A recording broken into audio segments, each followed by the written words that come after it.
ওনার গায়ে হাত দিও না, পুইরা কাটাইস। মেয়ের বয়সে একটা মেয়ে লয়ে পালাই গেছে এই দিনে দুপুরে। আর তোর মেয়া অন্যের মেয়ে পালাইতেছি না, এটা আমার নিজের মেয়ে, আপন মেয়ে। কোন কি আঙ্কেল, এটা আপনার আপন মেয়ে? তাহলে আপনার আপন মেয়ে নিয়ে আপনি পালাইতেছেন কেন? কারণ এই অসভ্য ফেরেববাজ ফক্করবাজ মহিলা আমার স্ত্রী, আমার মেয়েকে সে অন্য জায়গায় বিয়ে দিতে চায়। আপনার মেয়ের তো বিয়ের বয়স হয়েছে, তাহলে তারে বিয়ে দিলে সমস্যা কই? সমস্যা একটাই, কারণ আমার মেয়েকে আমি সরকারি চাকরিজীবী ছেলের সাথে বিয়ে দিতে চাই। আর আমার মেয়েকে আমি বিয়ে দিতে চাই ডাক্তার ছেলের সাথে। আয় হায়, বাপে বিয়ে দিতে চায় যে সরকারি চাকরিজীবী ছেলের সাথে, আর মায়ের বিয়ে দিতে চায় ডাক্তার পোলার লাগে। ব্যাপারটা কি আঙ্কেল? ব্যাপারটা কি আমি আপনারে বলতেছি। আমার আব্বা যখন ছোট ছিলেন তখন ওনার ইচ্ছে ছিল বড় হয়ে উনি সরকারি চাকরিজীবী হবে, কিন্তু আমার আব্বার ইচ্ছা তো পূরণ হয় নাই। এর জন্য আমার আব্বা এখন চায় তার মেয়ের জামাই যেন সরকারি চাকরিজীবী হয়। আর এদিকে আমার মা, তার ছোটবেলার ইচ্ছা ছিল সে বড় হয়ে ডাক্তার হবে, তার স্বপ্ন সে পূরণ করতে পারে নাই। এর জন্য এখন তার ইচ্ছা তার মেয়ের জামাই যেন ডাক্তার হয়। বুঝতে পেরেছেন? আমি যা হতে পারিনি তা আমি আমার মেয়েকে দিয়ে পূরণ করতে চাই, তাই আমি সিদ্ধান্ত নিয়েছি আমার মেয়েকে আমি ডাক্তার ছেলের সাথে বিয়ে দেব। তোমার এই আশা কোনোদিনই পূর্ণ হবে না। আমার মেয়ের বিয়ে হবে সরকারি চাকরিজীবী ছেলের সাথে।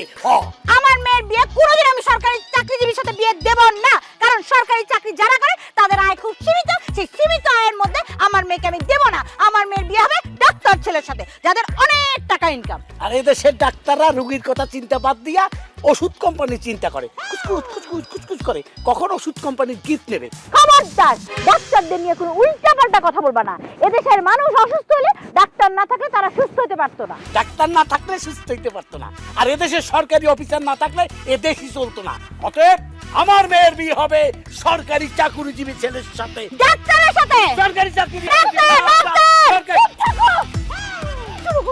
মা, মা চলো, এসব কথা বাড়িতে গিয়ে হবে। না, বাড়িতে যাব না। বাড়িতে গেলেই এই অসভ্য লোকটা তোকে ধরে সরকারি চাকরিজীবীর সাথে বিয়ে দিয়ে দেবে। তুই আমার সাথে তোর মামা বাড়িতে চল, তোকে আমি মামা বাড়িতে রাখা ডাক্তার ছেলের সাথে বিয়ে দেবো। অসম্ভব, তুমি আমার মেয়েকে কোথাও নিয়ে যেতে পারবে না। ডাইনি কাল নাগিনি কোথাকার।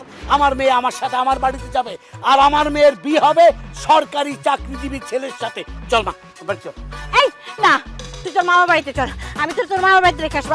এই অন্তরা, বাড়ি চল, বাড়ি চল। মামা বাড়িতে মা, তুমি এসে ধরো, ধরো, ধরো, ধরো, ধরো।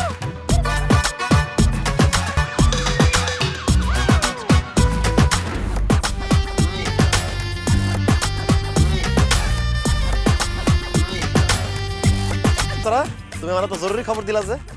জরুরি খবর দিছি কারণ তোমার সাথে আমার জরুরি কথা আছে। কও।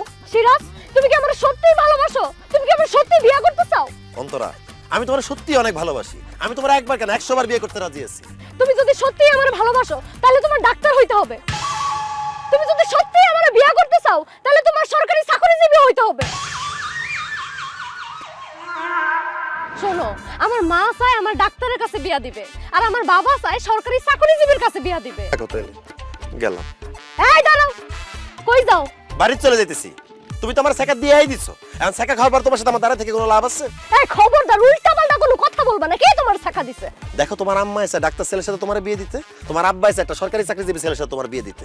আমি ডাক্তারও না, সরকারি চাকরিজীবীও না, তার মানে আমার তোমার সাথে জীবনও বিয়ে হবে না। তার মানে আমি খাইলাম না তোমার কাছে সেকা? জি না, তুমি সেকা খাও নাই আর আমিও তোমার সেকা দেই নাই। শোনো সিরাজ, আমি তোমার সেকা দিতেও চাই না। আমার মা যেহেতু ডাক্তার ছেলে পছন্দ করে আর আমার বাবা যেহেতু সরকারি চাকরিজীবী ছেলে পছন্দ করে, তুমি ডাক্তারও হয়ে যাও, সরকারি চাকরিজীবী ছেলেও হয়ে যাও। তোমার কি মাথা খারাপ হইছে? আমি টেনে টেনে ম্যাট্রিক পাস করছি, আমি ডাক্তার হব কিভাবে, সরকারি চাকরিজীবী হব কিভাবে? আর আমি তো পিওনও হইতে পারবো না, ডাক্তার কি কম্পাউন্ডার হইতে পারবো না। তোমার তো সত্যি সত্যি ডাক্তার হইতে বলি নাই, সত্যি সত্যি সরকারি চাকরিজীবী হইতে বলি নাই। তুমি ভুয়া ডাক্তার হবা, ভুয়া সরকারি চাকরিজীবী হবা, অভিনয় করবা, অভিনয়, বুঝছো? সেটা কিভাবে? সেটাও কি আমার বলে দিতে হবে? শোনো, তুমি কালকে একটা ভুয়া ডাক্তারের চেম্বার ভাড়া নিবা, ভুয়া ডাক্তারের পোশাক ভাড়া নিবা, তারপরে ভুয়া নার্স ভাড়া নাও। হ্যাঁ, ভুয়া কিছু রোগী নিয়ে আসো। সেই ভুয়া রোগীদের যখন তুমি সেবা করবা, আমি আমার মাকে তোমার চেম্বারে নিয়ে আসবো। এরপরে তুমি আমার মায়েরও সেবা করবা। তারপর আমার মা ভাববে তুমি অনেক বড় ডাক্তার। এরপরেই আমার মা তোমার সাথে আমার বিয়ে দিতে রাজি হয়ে যাবে। না, ভুয়া ডাক্তার অভিনয়টা আমি পারবো, তোমার মা রাজিও হয়ে যাবে, কিন্তু তোমার আব্বারে রাজি করাবো কিভাবে? সরকারি চাকরিজীবী সেজে। শোনো, তুমি আমাদের গ্রামে এমন একটা ভাব নিয়ে ঢুকবা যেন তোমার দেখাই মনে হয় তুমি অনেক বড় সরকারি অফিসার, উপজেলার ভূমি অফিসার, বুঝছো? ভূমি কি? জমি জমি, যে পুকুর নদী নালা খাল বিল এগুলাই জমি, এগুলাই ভূমি, বুঝছো?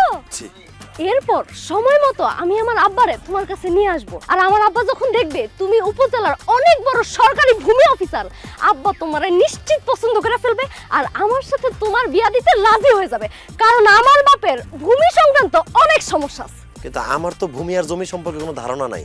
আমি যদি অভিনয় করতে গিয়ে ধরা খাওয়া যাই, তাইলে আমি তোমার মারিলে হড্ডি গুড্ডি তোমার গুড়া করে ফেলাবো। শোনো, কালকে তুমি একটা ভুয়া চেম্বার নাও, ভুয়া নার্স নাও, ভুয়া রোগী নাও, সেইখানে আমি আমার মারে নিয়ে আসব। আমার মারে তুমি যেভাবেই হোক ইমপ্রেস করবা, আমার মা যেন তোমারে দেখা অনেক পছন্দ করে। তুমি যদি এই কাজটা না করতে পারো আর আমি যদি তোমারে বিয়ে করতে না পারি, আমি কিন্তু ভুয়া ডাক্তার হইয়া ভুয়া চিকিৎসা করে তোমারই মেরে ফেলামু, বুঝছো? ভুয়া ডাক্তার হবো কিভাবে? ভুয়া নার্স পাবো কই? সোনিয়া তো নার্স, ওর কাছে সাহায্য নিতে পারি। ভুয়া ডাক্তার হবো ওরে দিয়া, ওরে রাখবো আমার নার্স।